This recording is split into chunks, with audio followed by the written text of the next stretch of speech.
1 Coríntios capítulo 2, versículo 10. Nós vamos ler só o versículo 10.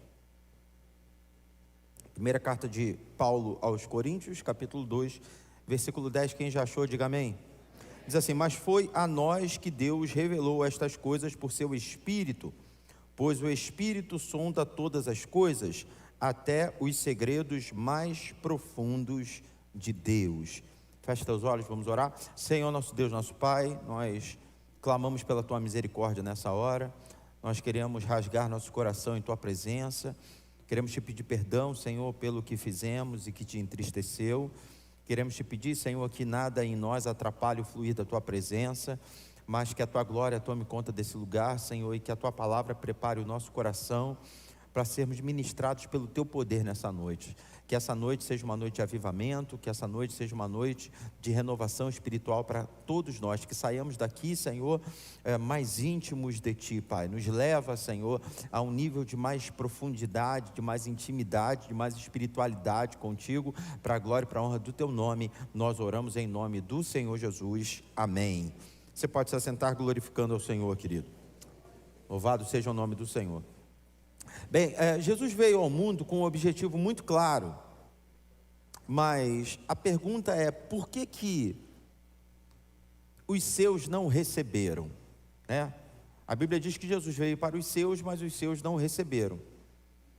Se o objetivo era muito claro, por que os seus não entenderam esse objetivo? Porque nós vemos claramente que a crucificação de Jesus, ela acontece sobretudo a partir do sistema religioso. Eu hoje pela manhã estava pregando e estava falando sobre o período interbíblico, entre Malaquias e Mateus. O Antigo Testamento, ele fecha com a palavra profética dada por Deus a Malaquias, e depois da morte de Malaquias nós não temos mais nenhuma palavra profética escrita. Durante aproximadamente 400 anos, nada é inspirado ou revelado por Deus para que seja inscrito e inserido na palavra do Senhor. Nós temos até Malaquias, a Torá, o Antigo Testamento, e aí depois da morte de Malaquias vem esse período de 400 anos de silêncio de Deus. Mas eu falava hoje pela manhã que mesmo Deus tendo feito silêncio, pelo menos em relação à palavra escrita durante esse tempo, Ele não parou de agir. Mesmo em silêncio, Deus continuou trabalhando. No período interbíblico nós temos o domínio grego, o que inclusive leva à contratação de 72 homens capacitados, judeus, e envolvidos com o judaísmo, que traduzem a Bíblia do hebraico para o grego, a versão Septuaginta, o que vai lá na frente facilitar a pregação do evangelho aos gentios. Porque enquanto o evangelho era pregado entre os judeus, você ter acesso à Torá, você ter acesso ao Antigo Testamento, tranquilo. Mas quando você começa a pregar para os gentios, para os não judeus, ter então a versão grega, era extremamente importante, tornando a palavra de Deus mais acessível. Porque durante anos, mais de 200 anos, nesse período interbíblico, a Palestina foi dominada pelos gregos. Mas além da Septuaginta, que é um preparo de Deus para a evangelização dos povos, no período interbíblico nós temos também o nascimento dos saduceus, dos fariseus, e temos o surgimento do Império Romano, o domínio do Império Romano. O Império Romano passa a dominar a Palestina. Bem, esses três elementos são fundamentais para a crucificação de Jesus, saduceus, fariseus e Império Romano. Essa trinca é exatamente o que conduz Jesus até a cruz do Calvário. Ou seja, durante 400 anos de silêncio, Deus está trabalhando para que todo o seu plano fosse de fato colocado em prática. Mas eu quero te chamar a atenção para o fato de que nós temos o nascimento do Império Romano, que foi quem deu a base, né, para todo o movimento religioso que leva Jesus à crucificação, mas nós temos um movimento religioso que são, sobretudo, os fariseus, né, e são eles que fazem o primeiro julgamento, né, eles que fazem a primeira audiência para provocar uma blasfêmia por parte de Jesus, que o levaria então para a cruz do Calvário. Aí eu volto à pergunta que eu já fiz aqui: Deus veio para os seus, mas por que os seus não receberam? Por que, de repente, para aqueles fariseus, por que para os doutores da lei, por que para os adeptos ao judaísmo, Jesus não foi suficiente? Essa é a pergunta. Bem, a principal das respostas tem também a ver com o período interbíblico, e não só com o período interbíblico, mas com toda a história de perseguição sofrida pelo povo judeu. Porque nós temos lá atrás, né, um cativeiro de mais de 400 anos, né, que é o cativeiro egípcio. Depois nós temos o domínio dos assírios diante do reino do norte, a queda do reino do norte. E depois nós temos o cativeiro babilônico, né, diante do reino do sul. Então Israel é um povo muito sofrido ao longo da sua história. E no período interbíblico há também muito sofrimento, né? No domínio grego nem tanto, mas sobretudo no domínio romano. No final do domínio grego já começa um sofrimento grande, né? A destruição do templo, dos altares, né? Não necessariamente a destruição do templo, né? Mas a profanação do templo, a destruição ou a interferência no culto, desenvolvido pelos judeus. E aí, com o domínio romano, a gente conhece bem a história, veio então, sabe, toda aquela opressão.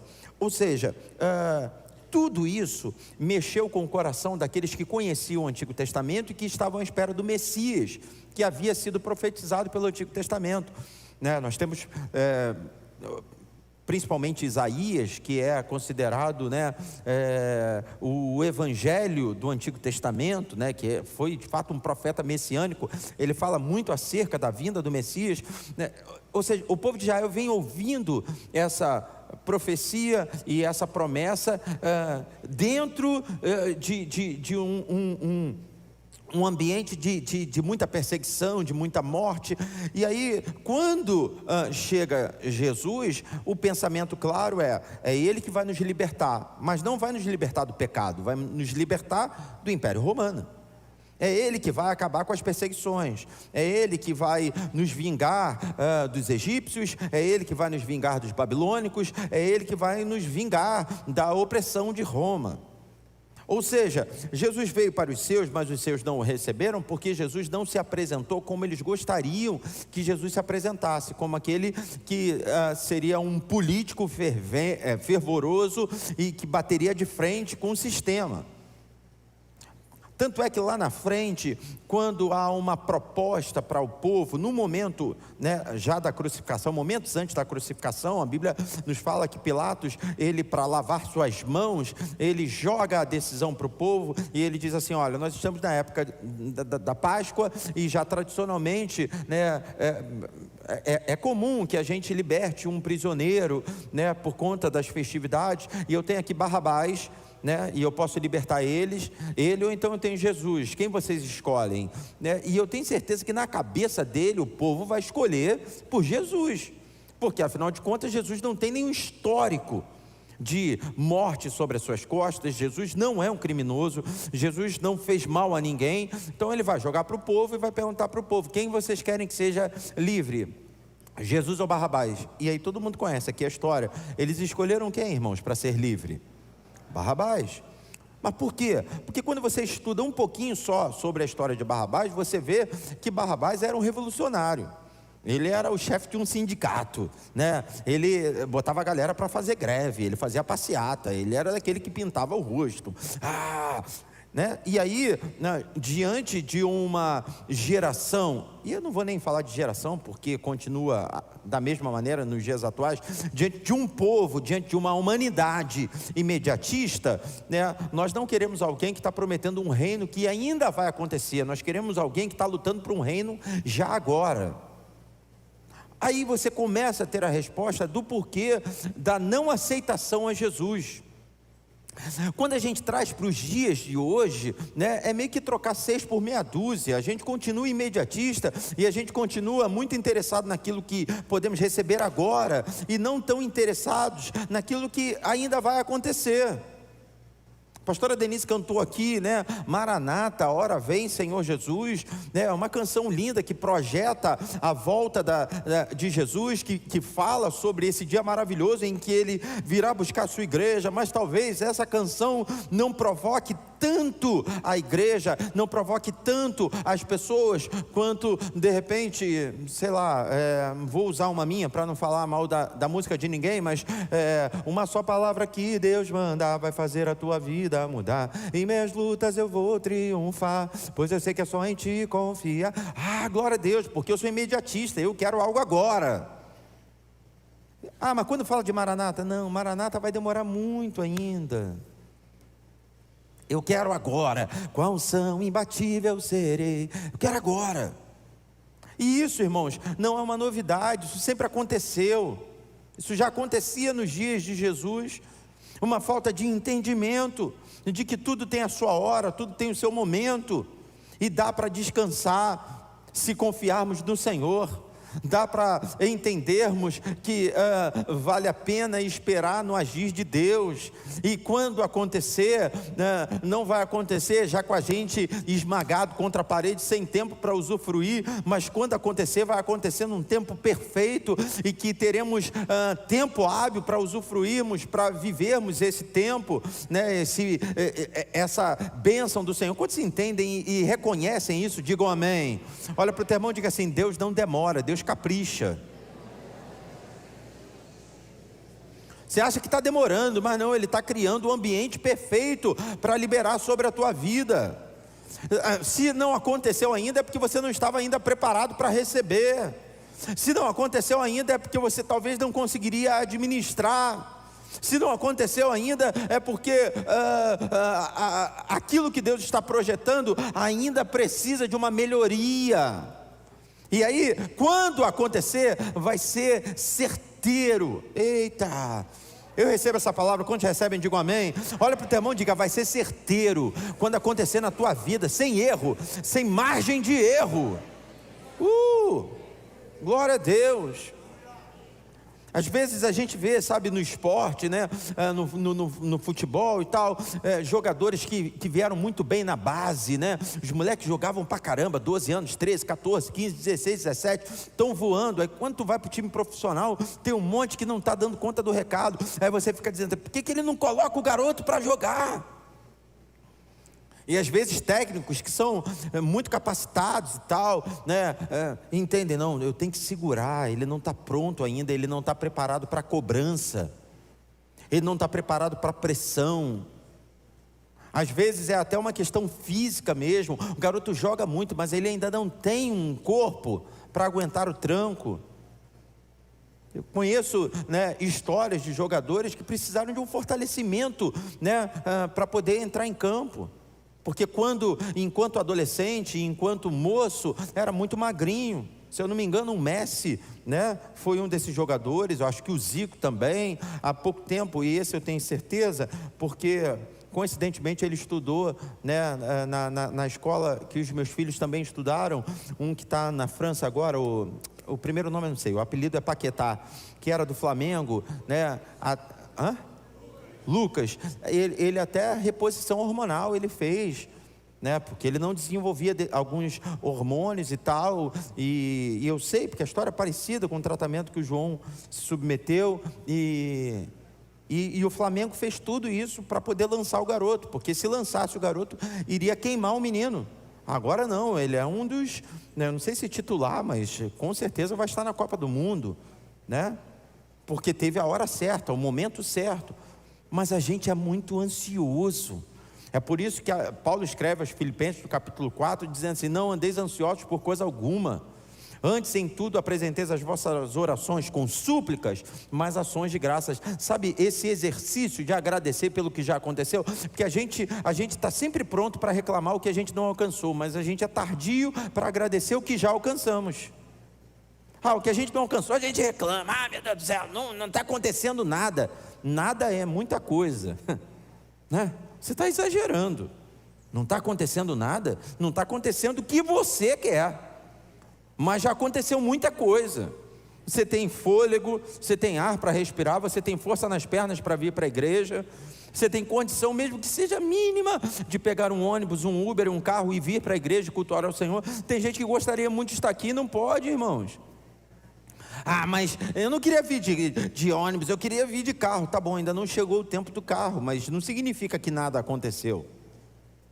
Por isso que os seus não receberam. E sabe, queridos, agora eu queria que você entendesse, né, e fizesse esse exercício de tirar um pouquinho essa história da perspectiva dos judeus, né, e trouxesse um pouquinho para a tua perspectiva. Ao invés de pensar nos seus como judeus, pense nos seus como você.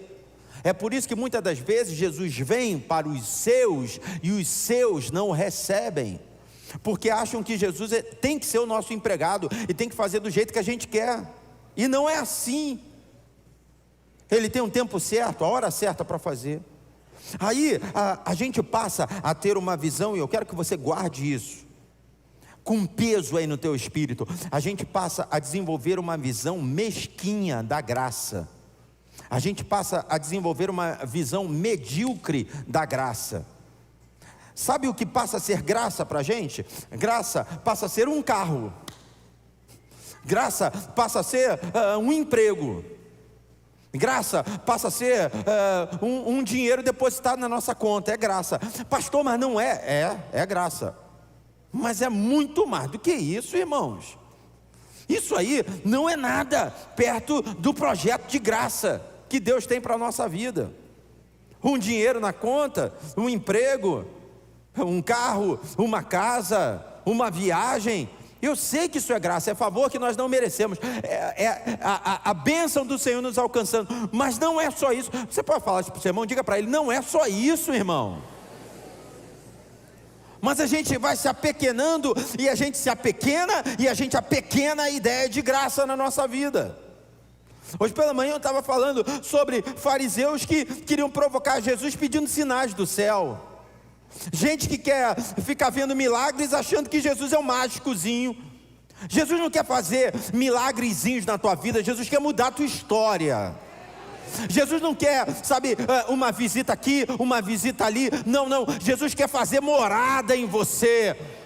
O projeto da graça não são alguns milagres. O projeto da graça é o milagre. Qual é o maior milagre? É a salvação da nossa alma, é o nosso nome escrito no livro da vida. O projeto da graça não é um milagre um dia e no outro não é uma vida de milagres. Misericórdia renovada a cada manhã sobre nós. Essa é a graça.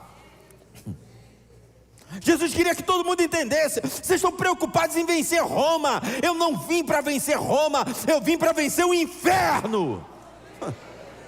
Vocês querem derrubar Herodes, querem derrubar Pilatos. Eu vim aqui para destronar Satanás. Muito maior do que a gente imagina, irmãos. A gente vai se apequenando, e às vezes é um círculo vicioso, sabe? É a lei da oferta e procura. Você quer essa graça minguada, e eu sei que você quer essa graça minguada, então é essa graça que eu te ofereço. Aí tem o culto do milagre, o culto disso, o culto daquilo e tal, que são paliativos, né? A gente vem para cá e a gente fica pedindo. Pastor, mas tem alguma coisa errada de pedir? Não tem nada errado de pedir. Agora, tem tudo errado se todas essas petições, elas estão incompatíveis com uma plenitude que você deveria viver. Eita! Porque tem gente que pede porque não é pleno. E eu quero profetizar que você vai sair daqui pleno de Deus. Sabe qual é o projeto da graça? O projeto da graça é restaurar a nossa essência. Eu estou falando do jardim do Éden, quando o Senhor passava a tardinha para conversar com Adão. Eu estou falando de comunhão de Deus com o seu filho. Quantos aqui são filhos de Deus? Digam amém. Sabe, o projeto da graça é que você ouça o Pai. Eita! Todo dia, se acorde e diga bom dia. Sabe aquele livro, acho que é do Benihim, né? Bom dia, Espírito Santo. Esse é o projeto da graça. Se acordar e falar bom dia, Espírito Santo. E aí trazendo, né, para a linguagem de hoje, NVI, né? Qual é a boa de hoje, Espírito Santo? Nós vamos aonde? O que o Senhor tem para a minha vida? E aí o Espírito Santo falando com você, dizendo: me dá a mão aqui, filhão. Hoje nós vamos comprar um carro. Opa, bênção. Aí no outro dia você acorda: qual é a boa de hoje? Hoje fica firme, hein? Hoje fica firme porque vai vir um terremoto, mas eu estou contigo. Terremoto? Vai vir terremoto. Vai ser meio assustador, mas fica firme, eu estou contigo. Plenitude de Deus. Regozijai-vos sempre no Senhor. Outra vez vos digo: regozijai-vos. Regozijai-vos no Senhor. A gente é tão bobo que a gente procura um monte de amuleto para a gente se regozijar. A gente procura um monte de bengala para a gente se alegrar. Aí você se alegra no carro, aí fura o pneu, você fica oprimido. Aí você se alegra na casa, dá uma infiltração, você fica oprimido. Aí você se alegra: eu me casei. Aí seu marido tira o sapato, sobe aquele aroma, aí você já fica oprimido. Irmão, porque não adianta, no mundo tereis aflições, nada vai vir perfeito para você. Nada. Vai cavucar um pouquinho, enquanto mais tu cava, mais tu acha problema. Não adianta, irmão.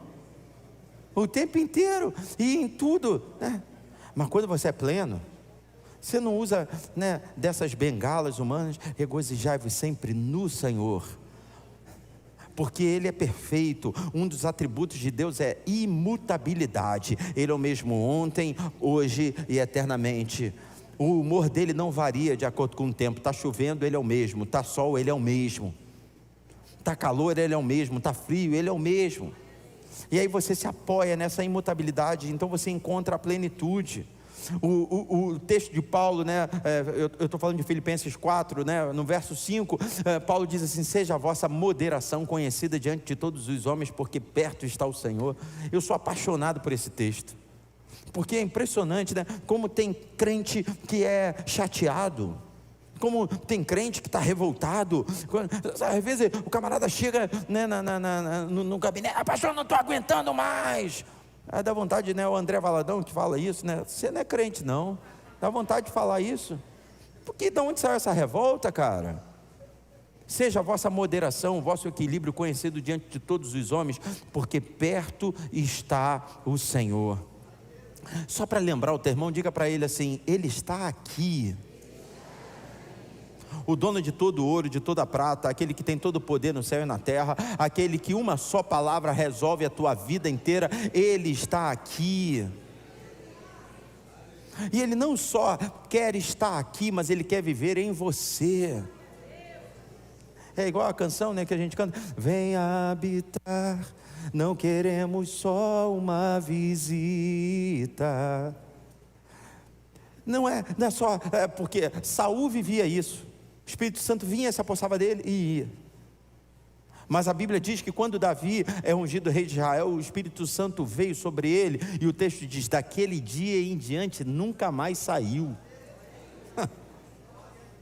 Lá no Antigo Testamento, irmãos, sem o advento da cruz, mas alguém com o coração quebrantado já atraía a presença permanente. É igual a sunamita, né? Em 2 Reis, capítulo 4, a Bíblia diz que ela via o profeta passando na porta da sua casa e o constrangia oferecendo alimento para ele. Então ele comia, bebia e seguia a viagem. Mas ela percebeu: não quero só isso. Eu não quero que a voz profética venha, coma, beba e vá embora. Eu quero que a voz profética venha e fique aqui. Aí ela convence o seu marido e diz assim: vamos construir um quarto para que ele venha e fique. E aí então o profeta deixou de passar por lá para passar e ficar lá. E aquele espaço aberto foi o espaço da manifestação de Deus dentro da casa daquela mulher, porque de dentro daquele quarto é que saiu a palavra profética de que ela teria um filho. E aí depois esse filho morre, e dentro daquele quarto é que sai a palavra de ressurreição para aquele menino. Entenda que é a hora da gente abrir um espaço para o Espírito Santo vir e ficar. Na tua casa tem esse espaço, dentro do teu dia a dia tem esse espaço, tem um espaço para você atrair a presença do Senhor e dizer: não vai embora não, fica aqui. Essa é a manifestação da graça, porque o ápice da graça é a presença de Jesus Cristo, irmão. Não é aquilo que Ele faz, é aquilo que Ele é. Tem muita gente atrás das mãos, atrás daquilo que Deus faz, Mas quando você começar a buscar o coração, aquilo que ele é, aí a tua vida muda. Aí muda.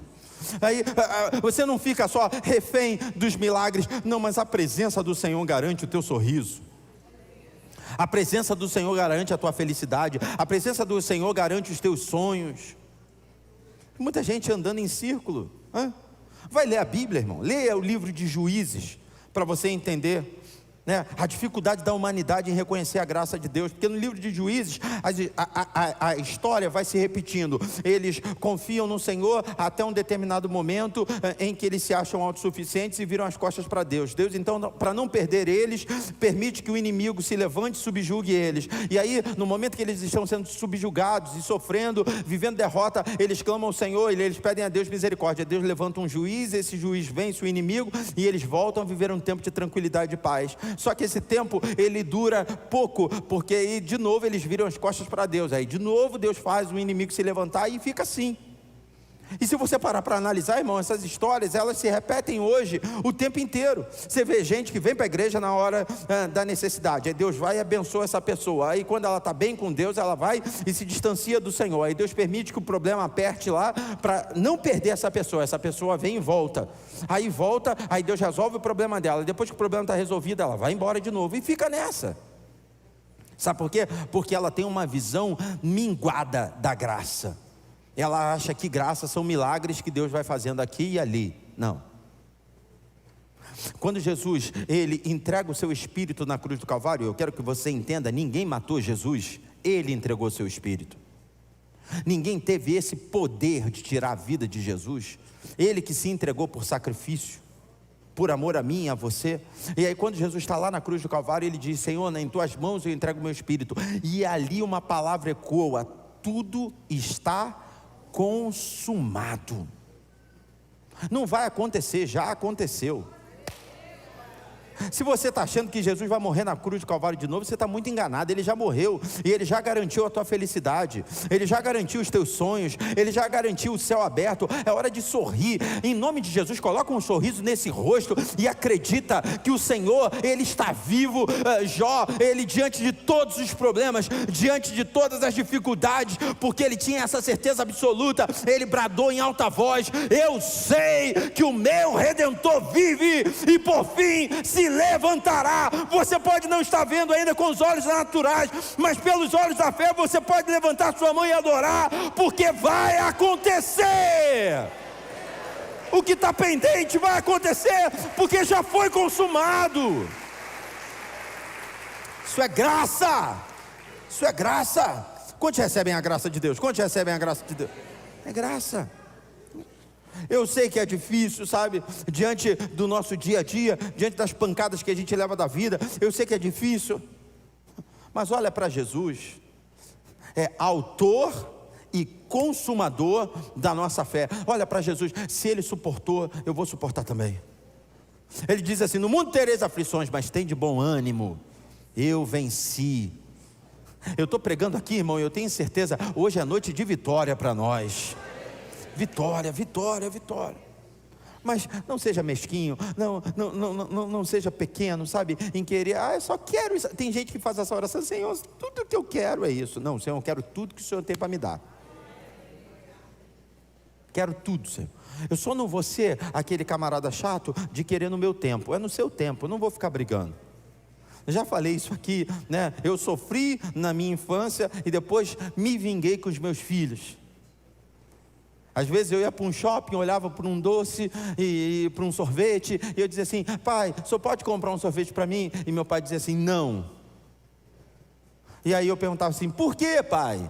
E ele podia dizer assim: porque você tem que almoçar primeiro. Ou então ele podia dizer assim: não, porque isso engorda. Ou ele podia dizer: porque eu não tenho dinheiro. Mas sabe o que ele dizia? Por que não? E isso me deixava louco, porque eu queria uma explicação, eu queria que ele me dissesse alguma coisa, e não tinha explicação. Agora eu faço isso direto com os meus filhos. Quando ele fala: pai, compra aquilo ali para mim. Não. Eu já fico torcendo, esperando eles me perguntarem um porquê, né? Agora eles estão espertos, já não estão me perguntando tanto, mas quando eles dão uma vacilada e perguntam, eu encho o pulmão e digo: por que não? Porque manda quem pode e obedece quem tem juízo. Deus é soberano, Ele tem a hora certa, e não cabe a gente ficar discutindo Não cabe a gente ficar brigando.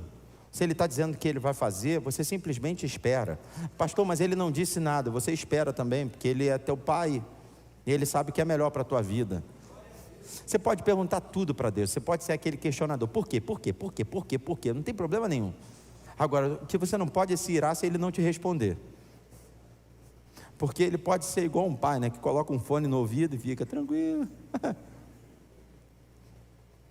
Eu também já contei aqui diversas vezes isso, a experiência que eu vivi, era moleque, né? Hoje é aniversário da minha irmã, da pastora Raquel. E eu me lembro quando a Raquel, ela foi pedir para o meu pai para namorar, sabe? Na verdade, ela queria pedir para o meu pai atender o Alexandre no gabinete, porque o Alexandre queria pedir ao meu pai para namorar com a Raquel. Então, estávamos eu e meu pai assistindo TV e tal, isso aqui, e a gente estava lá, tranquilão, acho que era jogo e tal. Meu pai é botafoguense, não sei se era jogo do Botafogo, alguma coisa assim. Ou filme, não lembro. A gente estava assistindo TV, e de repente chegou a Raquel. Oi, pai. Oi, minha filha, tudo bem? Tudo bem, queria falar com o senhor. Pode falar, filha. Então, pai, sabe o Alexandre? Aí meu pai já começou, esse jogo aí é bom, né, Samuel? E eu ainda meio bobo, sabe, sem entender o porquê, né? Porque meu pai, ele sempre foi muito caladão, né? E se ele estiver assistindo alguma coisa, a gente não fica conversando, sabe? Nada contra. Mas mulher que gosta disso, né? O homem está assistindo TV, ela senta do lado. Então, que não sei o que, ela dá um tiro, né? No meio do filme, cara, na parte mais interessante do filme.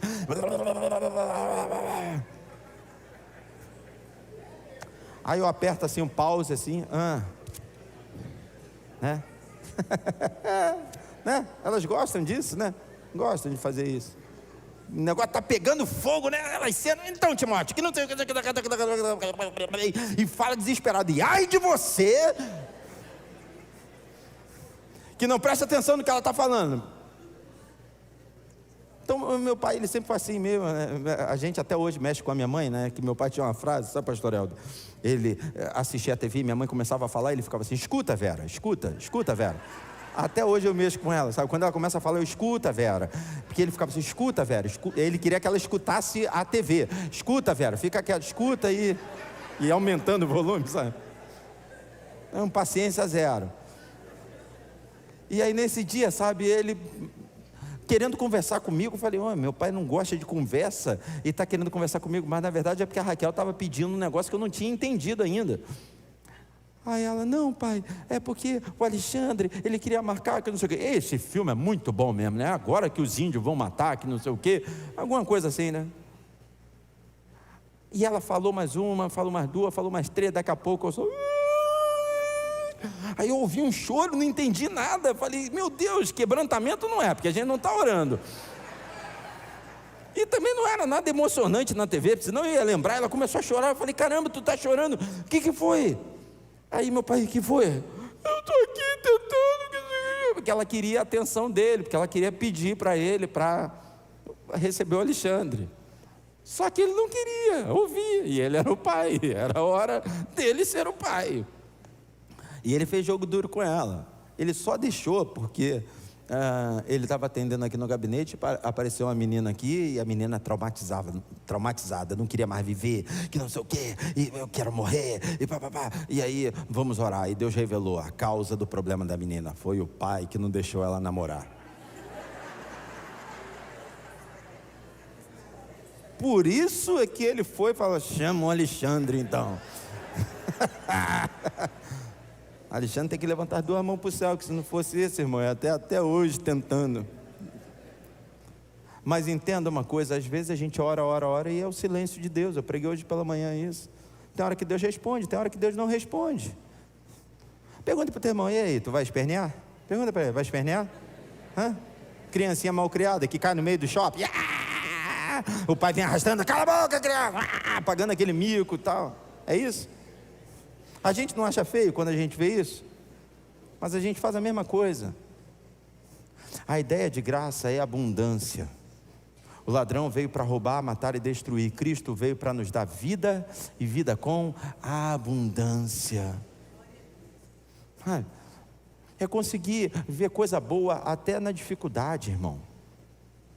é conseguir ver a mão de Deus. Aí às vezes a gente trabalha no campo da comparação e a gente vê, está vendo, fulano está numa situação muito pior, mas está adorando a Deus. Ciclano está numa situação muito pior, mas está feliz. Então vamos embora, vida que segue. Não é o que eu quero, não estou aceitando derrota não, e nem quero que você aceite derrota, mas Jesus morreu por amor a nós, porque a vitória de Jesus poderia ser fuzilando todo mundo, né? Pedro, Tiago e João, né? Os homens junto com ele, vou dar poder para vocês matem todo mundo. Não, Jesus venceu morrendo, Jesus venceu padecendo. Essa é a graça de Deus, esse é o projeto da graça. Aí eu vou voltar no texto que a gente leu, porque eu queria desconstruir uma visão errada que nós temos. É um texto muito famoso, muito conhecido, e eu já vi gente pregando ele de maneira errada. E a explicação disso vai fechar a mensagem dessa noite. A gente leu o versículo 10 de 1 Coríntios, mas eu quero ler com você o 9, porque o 9 é o que precisa dessa desconstrução. No versículo 9 do segundo capítulo de 1 Coríntios diz assim: e é isso que as escrituras se referem quando dizem: olho nenhum viu, ouvido nenhum ouviu, e mente nenhuma imaginou o que Deus preparou para aqueles que o amam. Bem, sem dúvida nenhuma, existe um apoio escatológico para esse texto, isso é fato, né? A pastora Denise cantou aqui sobre o céu, Maranata, ora vem Senhor Jesus. Esse texto, ele pode ser aplicado a isso, o que o olho não viu, o que o ouvido não ouviu, que jamais penetrou no coração humano e que Deus tem preparado para nós. Estamos falando de ruas de ouro, estamos falando de um lugar onde não tem eletricidade, porque o próprio Deus ilumina toda a cidade, né? Então estamos falando de algo além da nossa capacidade de imaginação. O que o olho não viu, o que o ouvido não ouviu, que jamais penetrou no coração humano, é o que Deus tem preparado para aqueles que o amam. Ok, existe apoio escatológico para isso, só que o contexto não fala nada disso. E não fala nada disso exatamente pelo verso 10, pelo que está escrito no versículo 10. Porque no versículo 9 diz: o que o olho não viu, o que o ouvido não ouviu, que jamais penetrou no coração humano, é que Deus tem preparado para os que o amam. Aí a gente pensa assim, estamos falando de céu. Só que quando você entra no versículo 10 diz assim: mas foi a nós que Deus revelou. Então acabou.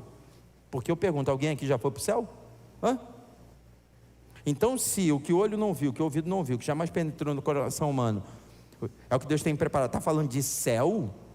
E aí no versículo seguinte diz: mas foi o que Deus revelou para nós, então Deus teria revelado o céu para nós. E você acha que Deus revelou o céu para você? Não. Agora, do que Paulo pode estar falando, que o olho não viu, que o ouvido não viu, que jamais penetrou no coração humano, e que Deus revelou para nós? A pessoa de Jesus. O que o olho não viu, o que o ouvido não ouviu, o que jamais penetrou no coração humano, o que Deus preparou para o seu povo, é a pessoa de Cristo. E Paulo escreve aos Coríntios dizendo: nós somos privilegiados, porque Ele já nos revelou. Você já parou para pensar que você, diante de bilhões de seres humanos, eu não sei qual é a capacidade hoje do mundo, alguém sabe?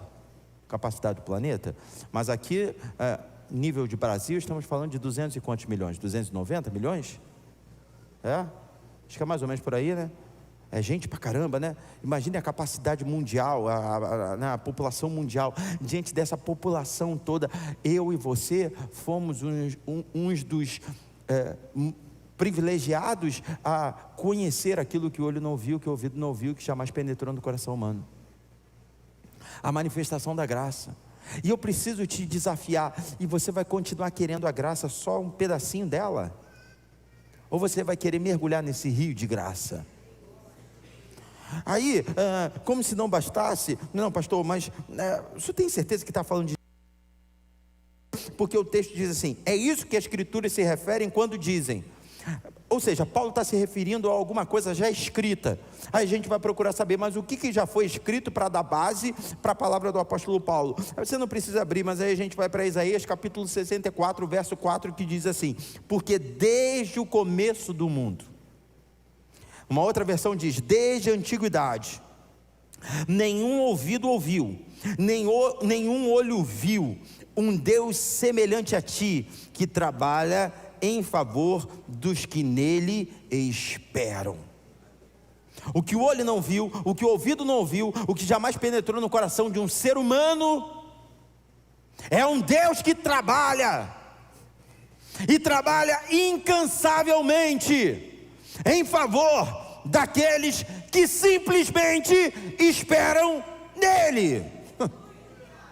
Jesus veio, morreu na cruz do Calvário, eu o aceitei como meu Senhor, e desde esse dia em diante, Ele passou a trabalhar incansavelmente em meu favor.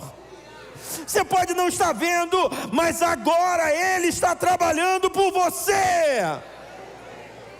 Enquanto a gente está aqui adorando ao Senhor, Ele está dando ordem a nosso respeito, visitando a nossa casa, visitando a nossa família, visitando o nosso local de trabalho, mexendo com a nossa vida financeira, sondando o nosso corpo, liberando a unção de renovação sobre o nosso espírito, porque Ele jamais para de trabalhar em nosso favor.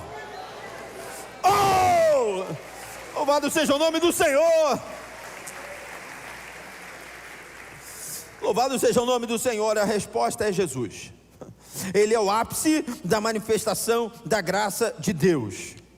Nunca se viu algo parecido com Jesus. É por isso que o mundo todo precisou reconhecer e estabelecer o calendário antes de Cristo e depois de Cristo.